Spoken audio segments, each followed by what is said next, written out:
Lycée voisin Mungongo et Kaukaki.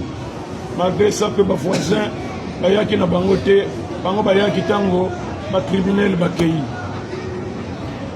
Donc on a passé des moments il y a sérieux aux alliés qui ont sentir le roi Mindou qui n'a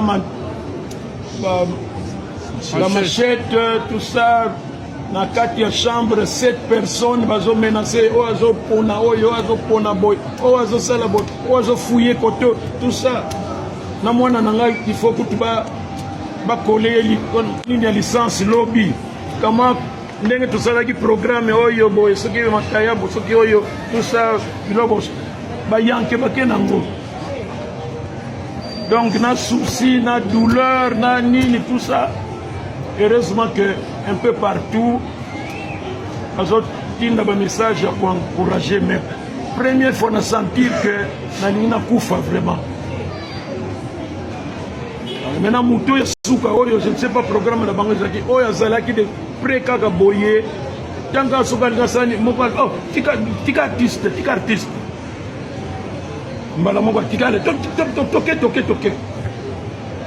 Donc, ce qui mutwana le baki tika artiste so qui côté la na retard avant yuma wana ce qui yanke wana abetanga bot na éviter est-ce que nini qu'est-ce que j'allais devenir na éviter.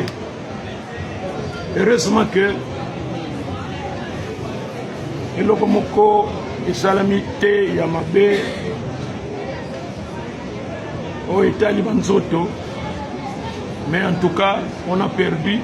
Pendant que Babsou bazo opéré na kati ya ndako na yebi pete bazana babengango bazana flair c'est-à-dire que zolo koyeba makapesika contact déjà voiture muke wana parce que bazo aki nzoka ni bazo bafungola ki baza près déjà ko bimisango tout ça.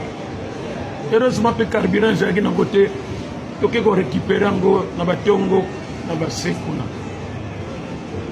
Donc on a connu des moments vraiment il n'y a pas c'est ici ma fille qu'on va coller.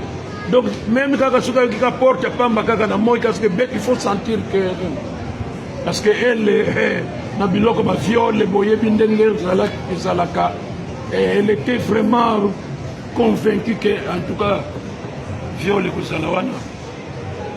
Mais Dieu nous a aidé rester camouflé au kondima kututena au kondima te. Donc il fallait quand même naïb Sabino Mouké, Bouzoka Mungongo.